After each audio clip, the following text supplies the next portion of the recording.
예, 안녕하세요. 논산 포커스 서준석입니다. 논산 포커스 6.13 지방선거 기획 후보자에게 듣는다. 오늘은 그 더불어민주당 그 민병춘 논산시의원 그 예비 후보자에게 왔습니다. 그 민병춘 예비 후보는 그 논산의 수부도시권이죠. 그 취암, 부창, 부적 선거구에 나왔습니다. 예, 후보님 안녕하세요. 안녕하세요. 예, 반갑습니다. 예, 고맙습니다. 이렇게 바쁜 일정 속에서도 네. 오늘 이렇게 흔쾌히 이 생중계, 또 어떤 분들은 좀 상당히 꺼려 하시는데 생중계 인터뷰에 응해 주셔서 정말 감사드리고요. 그럼 먼저 이제 지난 4년 동안 그 네. 더불어민주당의 그 비례대표로 의정 활동을 해오셨는데 네. 그 의정 활동 중에 좀 보람 있는 일, 또 혹은 좀 미비했다, 이건 좀 그런 좀 회고 한번 해주시겠습니까? 회고요? 네, 네. 지난 4년을 돌아보니 정말 우리가 흔히 말하는 주마등이라는 말이 생각이 납니다. 한 걸음에 달려온 것 같은 4년을 돌아보니 제 인생에서는 최고의 순간순간이었고요. 저는 복지 전문가로서의 역할을 하려고 노력을 많이 했습니다.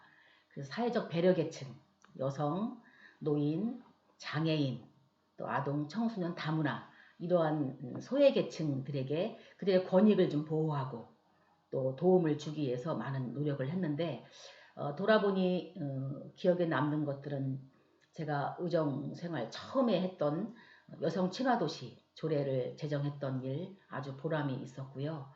또 지금 시민공원에 가면은 그 일본군 위안부의 아픈 역사를 잊으면 안 되기 때문에 평화의 소녀상 건립을 위해서 제가 5분 발언도 하고 논산 시민들이 많이 동참을 해서 함께 이뤄냈던 그 동상이 지금도 있어서 볼 때마다 우리 시민들의 마음을 읽을 수가 있었습니다. 그리고 한 가지 더 저는 여성이다 보니 여성의 시각으로 지역을 바라보게 됐고요. 우리 논산시 산하위원회가 97개가 있는데 그 위촉직 위원회의 경우 여성의 비율이 너무 적었습니다. 만약에 10명의 위원이 있으면 여성은 한 명도 없는 데도 있고 한 명, 두 명 있는 그런 위원회가 있어서 제가 이제 여성의 비율을 높이는 데 많이 주력을 했고요. 지금은 위원회 36%라는 여성의 비율을 갖출 수가 있었습니다. 그런 일을 생각하면 많이 부족하지만 그래도 뿌듯한 일로 기억이 됩니다. 예, 제가 지난해도 그렇고 지난해도 그렇고 그 민병춘 의원님께서 그 행정사무감사 할 때 아, 네. 그 비중 있게 그 위원회의 그 여성 그 할당에 대해서 네. 강조하신 거 지금 기억이 아유, 새록새록습니다. 네, 저도 예. 기억이 납니다. 이제 비례대표 하실 때 하고 이제 네. 그 지역구도 그 논산의 정치 1번지라고 할 수 있는 진짜 기가성 같은 기존에 있는 의원들이 있는 곳으로 이제 거의 맨몸으로 투신을 하셨는데 네. 그 지역구 한번 돌아보시니까 어떻습니까? 민심이 지금 요즘 그 시민들 만나보시면 뭐 어떻게 또 응원해 주신 분들이 있을 테고 또 어떻게 보면 네. 또 정치인에 대해서 좀 반감도 있는 분도 있을 것 같은데 네. 그 지금 이제 선거운동 짧지만 그 해오신 그런 한번 느낌 음, 시민들의 어떤 목소리 한번 전달해 주시겠습니까? 네. 제가 4년 전에 더불어민주당 비례대표로 의정생활을 시작했는데요. 그때는 당의 이제 득표에 의해서 비례대표가 됐고, 여러 가지 의정생활을 시작했을 때 하고, 지금 이제 지역구 출마해가지고 논산 골목골목을 누비다 보니 정말 발로 뛰어야만 이 시민과 소통할 수 있다는 거 절실히 느꼈고요. 어, 또 이제 그 골목골목 다니다 보니 사람들을 만나게 되고 만나다 보니 삶의 애환을 많이 느끼게 되는데 지금은 각자 예를 들면 어떤 분은 이 방지턱을 만들어 주세요. 또 그 다음 골목 가면 방지턱 좀 없애주세요. 이렇게 시민의 의견은 다양하다는 걸 알았고 그럴 때 정말 기준을 가지고 전체를 보고 해야 된다는 것을 많이 느꼈습니다.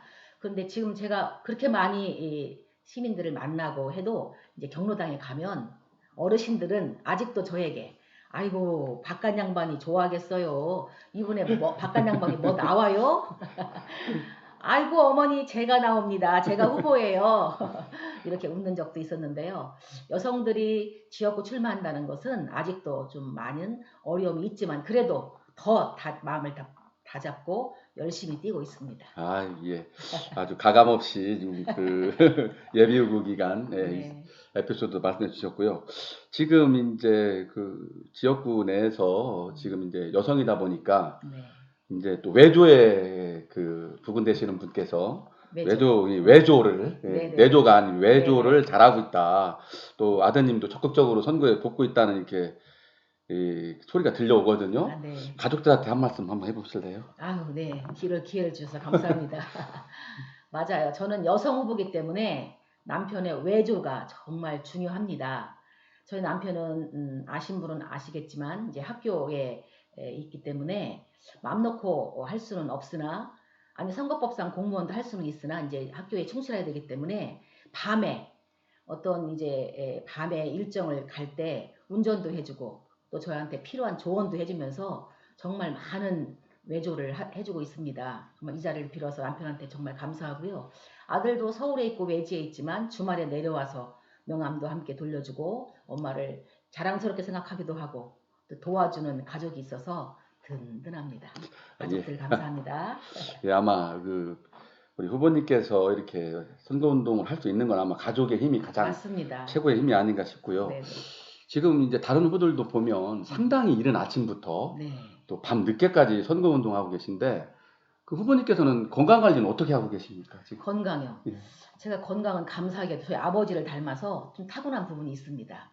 건강한 것은 아주 감사한 부분인데 이게 이제 아무리 건강해도 체력적인 한계를 많이 느낍니다. 어느 때는 지치기도 하고 하늘을 보면서 또 마음을 다잡기도 하고 그러나 중요한 것은 정말 열심히 해야겠다는 마음, 굳은 마음, 또 긍정적인 마음 이런 마음들이 또 이제 어르신들이 열심히 해 뭐 이렇게 격려해 주실 때 힘이 불끈불끈 나서 건강은 잘 지금까지 유지하고 있습니다.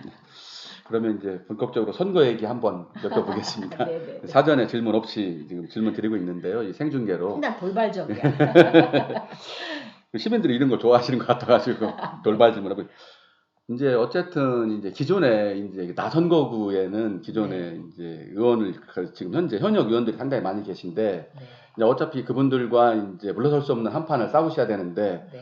그분들에 비해서 음. 그 민병춘 후보님은 강점, 강점. 단점은 안 물어보겠습니다. 오늘은 그분들과 나는 이러한 것에 대해서 그분들보다 더 많은 어떤 것을 알고 있다든가 아니면 내가 이 부분에 대해서는 더 아마 그분들보다는 조금이라도 더 낫을 것이라는 강점에 대해서 한 말씀 한번 해주십시오.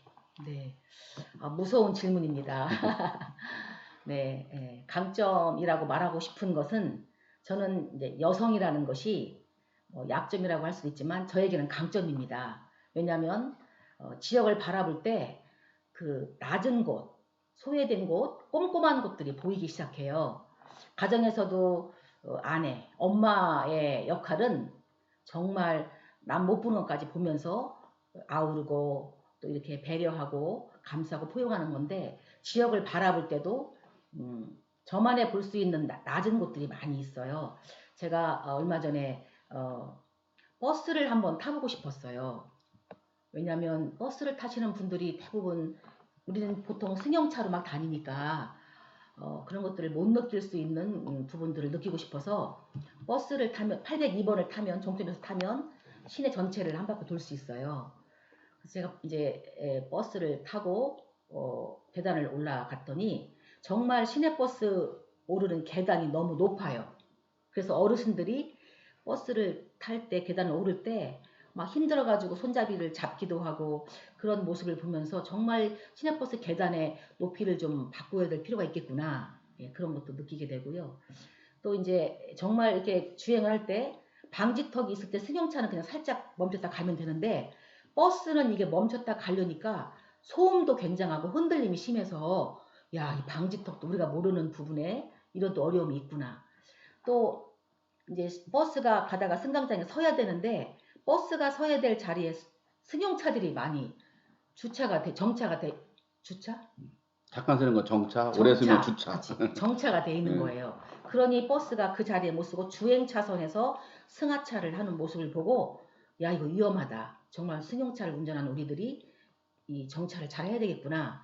이런 것들을 체험을 통해서 알게 되고 그런 부분들이 엄마의 마음으로 지역을 바라보는 강점이 저에게는 있습니다. 예. 아마 꼼꼼하게 지금 현재 어머니시고 또 한 분의 아내시니까 아마 살림살이 하듯이 아마 꼼꼼하게 지켜보신 것 같고요. 그러면 이제 6월 13일 넘어서 이제 그때 당선 윤곽이 나오는데 네. 만약에 내가 당선이 돼서 나 선거구의 지역구 의원이 된다면 네. 어떤 것을 좀 일해보고 싶은지 뭐 공약이라고 할까요? 이런 거 네. 있으면 한 말씀해 주십시오. 네. 각오는 있죠. 우리 논산을 바라보면 많은 발전된 모습도 있고 그러나 끊임없이 발전을 해야 되니까 그런데 타 지역에 있고 정말 필요한 것이 논산에 없는 게 있습니다. 여성회관이 논산에 없어요. 어르신들은 노인정에 가면 되고 또 복지관에도 갈 수 있고 또 청소년들은 청소년 수련관에도 갈 수 있고 그런데 정말 30대, 40대, 50대 여성들이 어디 밖에를 나가서 책도 보고 차도 마시고 소통할 수 있는 공간이 사실은 마땅치 않아요. 제가 이 논산에 정말 여성회관을 잘 건립해서 많은 여성들이 육아와 함께 소통할 수 있고 힐링도 할 수 있고 할 수 있는 여성회관을 꼭 건립하는 일에 정말 기여하고 싶고요. 그 다음에 우리 논산에 지금 뭐 출산 문제, 고령화 문제도 심각한데 여기에 맞물려서 육아 지원센터를 좀 건립하고 싶어요. 그래서 아이들을 육아 문제가 컨트롤 타워가 있어서 잘 해결할 수 있는 그런 육아 지원센터를 꼭 만들어 보고 싶고요. 또 하나 간절한 소망은 뭐냐면 아파트에 300세대가 이상이면 그 작은 도서관을 건립할 수가 있어요. 법에 명시되어 있는데 논산에는 딱 한 군데 지금 아파트 내에 그런 북카페식으로 작은 도서관이 있는데 이걸 아파트마다 잘 연계해서 작은 도서관을 만들고 또 독서 동아리 한 200개 정도 독서 동아리를 만들어서 책 읽는 논산시 이게 잘 진행이 되면 정말 우울의 문제 많은 사람들의 성숙함을 할 수 있는 좋은 방법이기 때문에 책 읽는 논산시를 만들고 싶은 것이 저의 간절한 소망이기도 합니다. 예. 제가 알기로 아마 논산시 독서협회에서 오랜 기간 지금도 회원으로 활동하고 계시죠? 네, 그렇죠. 예, 아마 독서는 논산에 저의 가장 기쁨이고 삶입니다. 예, 독서를 주도하고 있는 우리 독서협회에서 오랜 기간 하고 있는 걸로 제가 알고 있고요. 그러면 지금 이제 우리가 논산시가 이제 예산도 상당히 좀 많이 증가되어 있지 않습니까? 그러면서 이제 지금 하시는 말씀들이 그 시의원님들이 그 예산에 편성권은 없는데 네네. 그 일부 얘기입니다, 이건. 이렇게 광범위한 일을 할 수 있겠냐 이런 우려스러운 그 목소리도 있는데 네. 의원님은 이 점에 대해서 어떤 식으로 답변할 수 있겠습니까? 물론 의원의 역할이 예산을 편성할 수는 없어요. 다 집행부에서 편성해 오면 우리는 예산을 심의하고 이제 하는 과정을 하는 건데 예산을 편성할 수는 없으나 정말 논산에 필요한 예산이라면 공무원들과 또 시민들과 일단 소통을 하고 공무원들과 함께 상의를 해서 필요한 것들은 예산을 세울 수 있도록 조언도 하고 함께 협력할 수 있는 부분은 얼마든지 있다고 생각합니다. 예, 맞습니다. 집행부를 다양한 방법으로 네. 견제하고 네네. 예, 또 그 대안을 제시해서 꼭 좋은 그런 정책이 좀 나왔으면 좋겠습니다. 집행부와 의회는 견제뿐만 아니라 균형을 맞춰야 하기 때문에 필요한 것은 함께 좋은 일을 도모할 수 있는 것은 중요한 역할이라고 생각합니다. 예, 그리고 다음 질문 한번 해보겠습니다. 또 뭐요? 현재 이제 도대체 이제 내가 왜 의원이 되려고 하는가? 네. 그러니까 나는 이런 걸 해보고 싶어서 의원이 되고 싶다. 그리고 네. 곁들여서 우리 또 패친이나 우리 지금 페이스북에 상당히 많은 분들이 지금 왔다 가셨거든요. 일일이 말은 할 수 없지만 이 페이스북에 있는 분들 또 우리 이거 보고 계신 시민들한테 출마의 변과 함께 드리고 싶은 말 한 말씀 해주십시오. 네. 정말 중요한 질문이네요. 정체성. Why? 맞아요.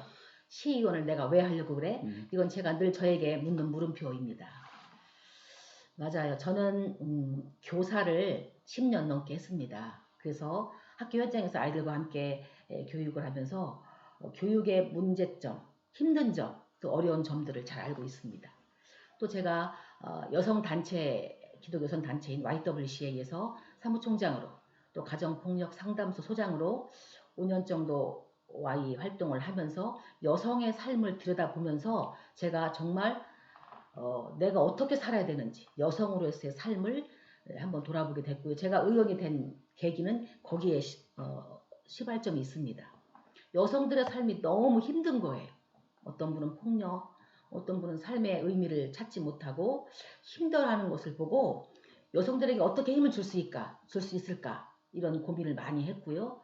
내가 나만 행복하고 안일하게 사는 것은 너무 이기적인 생각 같았고 지역사회에 기여할 수 있는 일은 없을까 이런 고민을 많이 했었습니다. 그래서 지역을 바라보니 정말 내가 부족한 부분이 많아서 제가 이제 사회복지 공부를 하기 시작했습니다. 그래서 건양대 거기에 이제 석사, 박사 사회복지 공부를 했고요. 그 다음에 지역에 기여할 수 있는 일은 어떻게 하면 될까? 그래, 힘 있는 자리에 가야 되겠다. 역할을 할 수 있는 자리에 가야 되겠다. 그런데 그 자리가 어디 있을까? 제가 우리 집에서는 힘이 있겠죠. 그러나 사회적으로 어떤 자리에 가야 그래도 사회의 변화를 함께 할 수 있을까 하다가 가만히 보니 논산에 그래도 조례를 만들고 어떤 기준을 가지고 영향력을 할 수 있는 자리가 시의회더라고요. 그래서 시의회에 입성을 하기로 마음먹고 시의회에 입성했을 때는 정말 여성의 삶을 위해서 열심히 노력을 해왔습니다. 예, 그 시민들한테 마지막으로 본인 네. PR 한번 해보십시오. PR. 예. 나는 이렇게 해서 꼭 해달라고 네. 저한테. 그래, 저는 시의원은 정치 권력이 아닙니다. 정말 시민과 소통해서 우리의 삶을 하나하나 바꾸어가는 그러한 생활 정치를 하는 것이 시의원이기 때문에 저는 정말 또 이번 6월 13일 날 또 이제 시의원이 되면 정말 시민과 함께하는 의원, 엄마의 마음으로 지역을 살피는 시의원이 되는 게 저의 각오고요. 정말 여성 정치, 생활 정치, 깨끗한 정치 이런 길은 혼자 할 수는 없기 때문에 함께 갈 때 길이 열립니다. 저는 정말 당부하고 싶은 것은 우리 여성들. 제가 명함을 주면 어떤 분은 됐어요 하는 분도 있고 저는 관심 없어요 이런 분도 많이 만납니다. 그럴 때 가슴이 많이 이렇게 답답함을 느끼기도 하는데 여성들이 좀 마음을 열고 우리 지역에 어떤 일이 일어나는지 여성의 역할은 뭔지 그런 일을 우리가 함께 동참할 때 남성도 행복할 수 있고 여성도 행복해야 논산 전체가 행복할 수 있기 때문에 이번에 제가 지역구 비례대표에서 지역구로 출마하지 않습니까? 현재 논산시는 10명의 지역구 의원이 있잖아요. 근데 이 10명 지역구 의원이 모두 남성입니다. 이게 뭐 나쁘다는 것보다도 우리 사회가 그렇게 지금까지 해왔습니다. 우리가 전 세계적으로 가장 복지가 잘 돼 있다는 곳이 스웨덴이잖아요.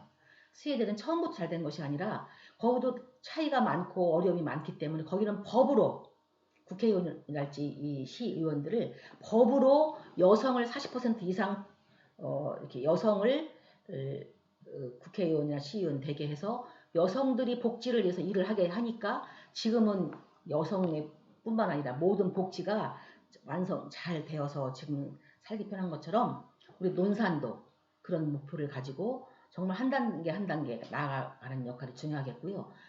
이번엔 제가 지역구 출마했으니 여성들이 박수 치면서 일어나야 합니다. 저에게 힘을 주십시오. 예, 오늘 이렇게 갑작스럽게 사전에 예고 없이 지금까지 이렇게 해왔습니다만 생중계로 우리 더불어민주당 민병충 논산시의원 예비후보 나 선거구입니다. 취암, 부창, 부적 선거구에 나오셨는데요. 여성회관 건립, 이건 상당히 눈에 띄는 것 같습니다. 여성으로서. 감사합니다. 예, 꼭 필요합니다. 예, 좋은 그 결과 있기를 바라겠습니다. 오늘 이렇게 네. 인터뷰 응해주셔서 고맙습니다. 대표님 정말 감사합니다. 예, 저도 열심히 하겠습니다. 고맙습니다. 감사합니다. 시민 여러분 사랑합니다. 민병춘 기억해 주세요.